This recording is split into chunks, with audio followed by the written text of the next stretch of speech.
Oh, we're back for another honorable mentions list. Let's do it. Let's do it. So wait, January's not really February's. We're in March, right? Oh wait, let's do it. Wait, oh wait. That's pretty good.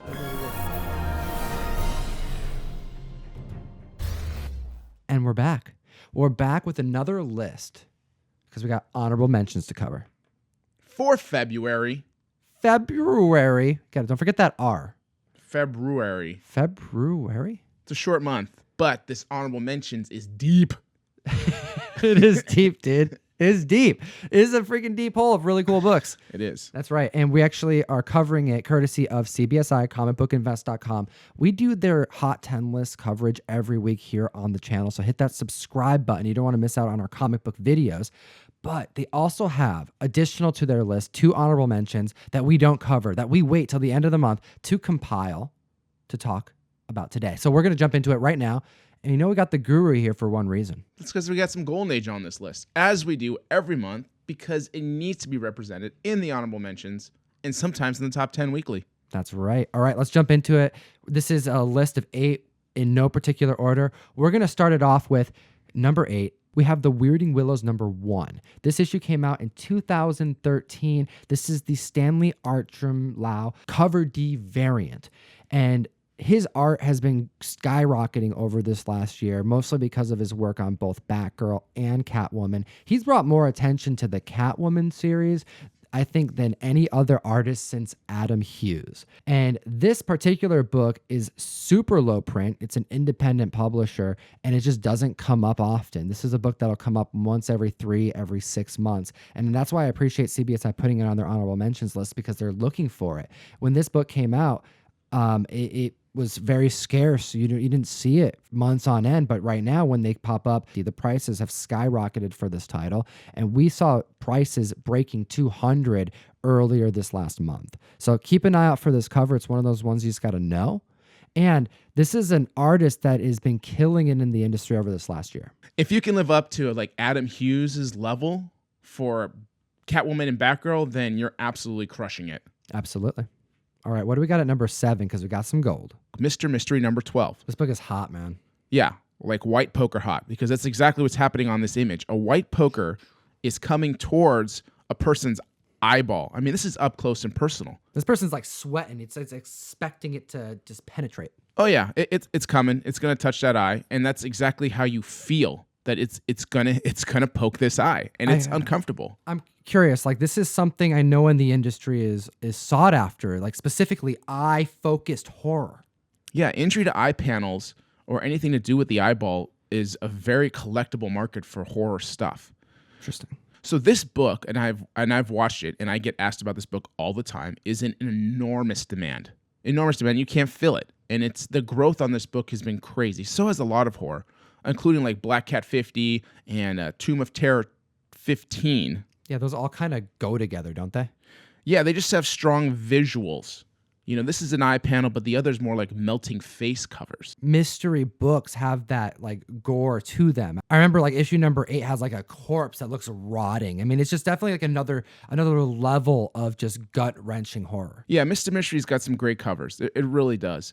So I would definitely check that series out more if you get an opportunity or time. But this issue has an Overstreet price guide value at $3.5 for $700.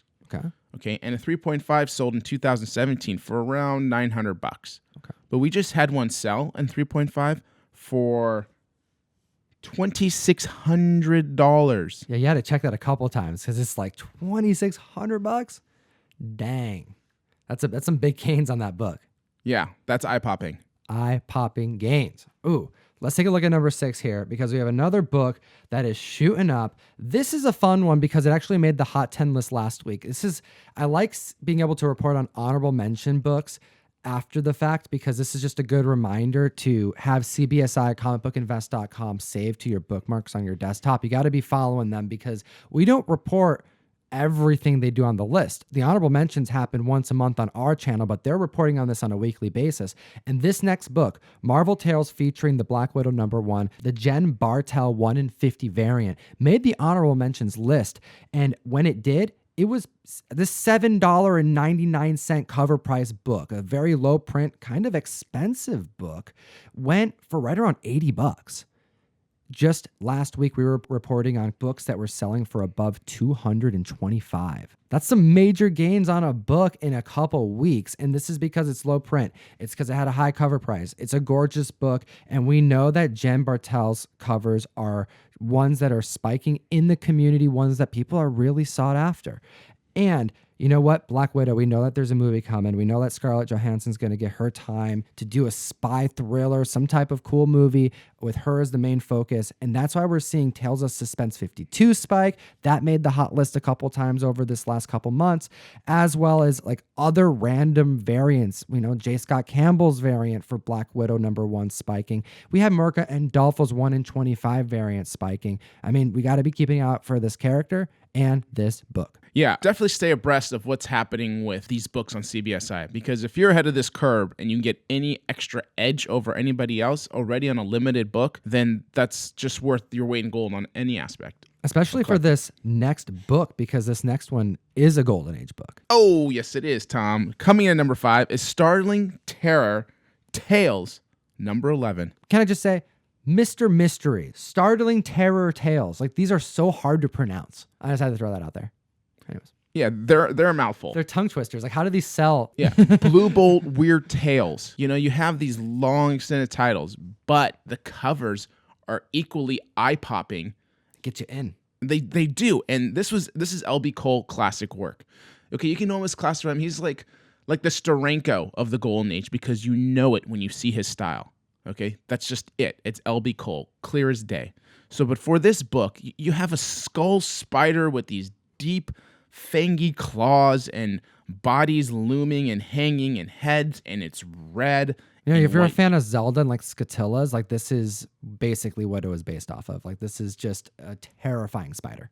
So this book, like most of his work, and for a book with this caliber of imagery, has huge value gains again, and the demand is extremely high. I mean, a 6.0 in 2016, okay, sold for $1,800.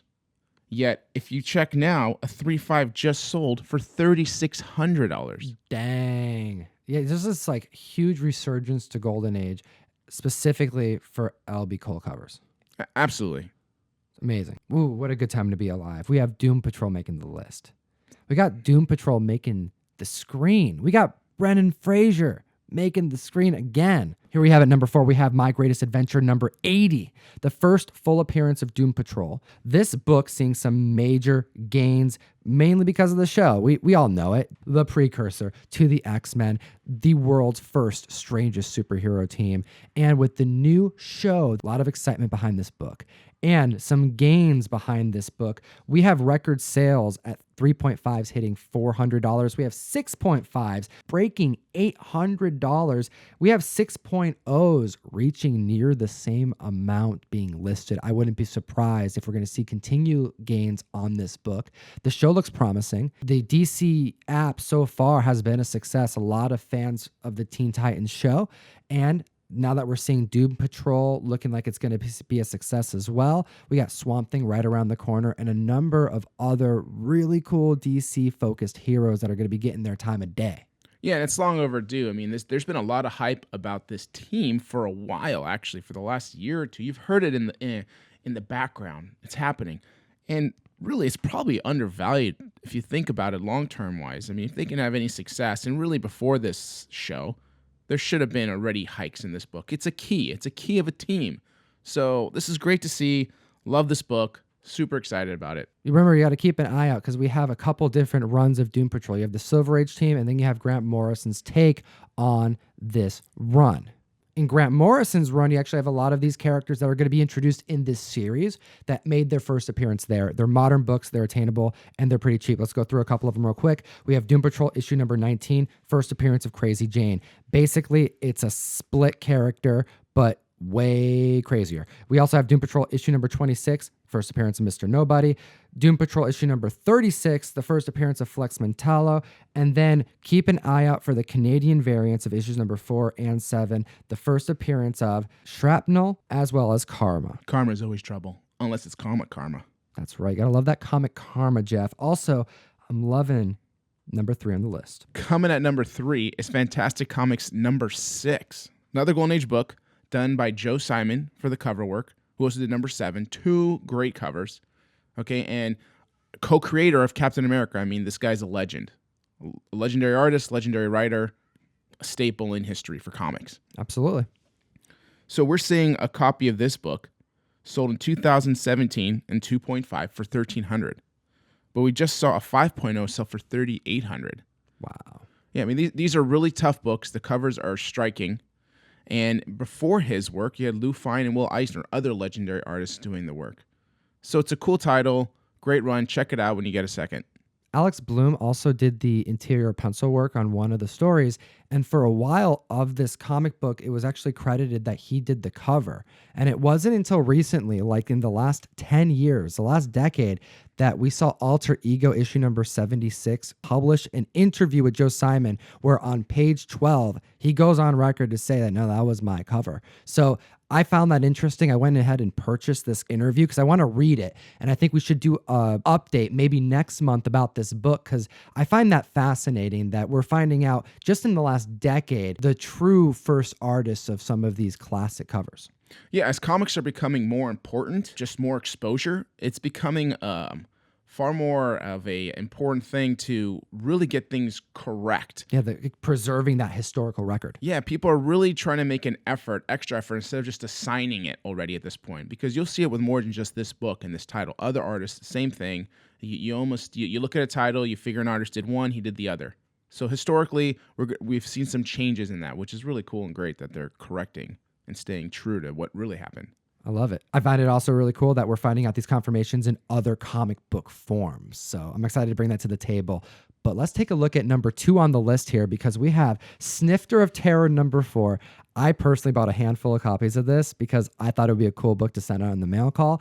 But this is just a wacky title. We have Edgar Allan Poe doing a Jaws homage. This is just one of those times where a book is spiking because the cover is just brilliant. It's crazy, but you know what? I like it, and other people did too. This is a cover price book that now is going for between $10 and $15. It made the honorable mentions list this month. There's other comic books in this run that have equally entertaining covers, but this one, I mean, you can't beat Jaws. No, I mean, how many times have we seen the Jaws poster redone for some comic? Yet every time it happens, it's appealing to all buyers. You buy it because you love it. Okay, and you get it. You're like, okay, you see Edgar Allan Poe with sharp teeth being the Jaws. It's like, what? All right. I got to get it. Right. You're Take like, my $10. Sold. Sold. Right.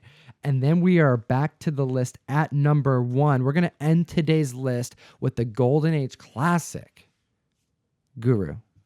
Let's talk about some best comics. Yeah, I mean, this is a rare book. Coming at number 1 is Best Comics number 2. Oh. This is an old book. This is a freaking scarce book. This is Yes. a very wanted book. It is. 4 issues in this run. Number 1 is the first appearance of Red Mask, who is on the cover, who is the first minority hero in comics. And he came out months after the first appearance of Batman and after Superman 1. So we're talking about 1939. So this is a cool book. Obviously, it's got historical significance in it. And this is issue number 2, so it's his second appearance. And it's had some strong sales. This has a really unique cover too. It's vertical. Can't imagine it selling well in the stands. Yeah, that would have been interesting. You know, we did see that with Platinum Age books, but at this point, the books have all shifted to what we know now. But that one stayed in kind of a vertical type format, like you mentioned. Even that price is on the bottom left of the book if it was just standing upright. I mean, it's an interesting view of the comic. And when you see it horizontal, you get a really cool shot. I'm definitely digging it. It's different, but it's really appealing the way they have it. And according to these gains, it appears that it's appealing to the community as well. So this is a scarce book. Simple.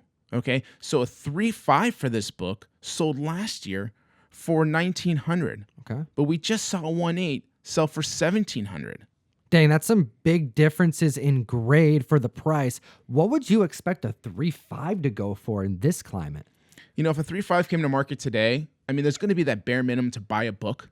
Okay, regardless, just because to own something. There's more people who just want it, so you got to pay a base price. So I would say a 3.5 today. I wouldn't be surprised at 2,800 to 3,000. Wow. Yeah. Dang. Okay, so collectors are definitely keeping an eye out on gold, and we got to keep an eye on it too. And we appreciate CBSI, comicbookinvest.com, for doing it as well. We do appreciate them. Make sure to hit their link below so you can be following them, and our links below to follow us on Instagram. The Guru is also on Instagram, so you got to be following him. He's dropping some great content over there as well. And we have a winner from last month's Honorable Mentions giveaway. So going out to Comics for Days is a gorgeous hologram Namor cover. That's right. Gotta love that Namor love. And thank you so much to the comic book community. Hit that like, hit that subscribe button if you're new to the channel. We make a lot of comic book content, and we want you here for the ride. We appreciate your time today. And as always, Geek responsibly. enough Said. Check the description down below, guys. Hit that link. Sign up for our comic book subscription service. The Mystery Mail Call. We're giving out a lot of great books. Join the community.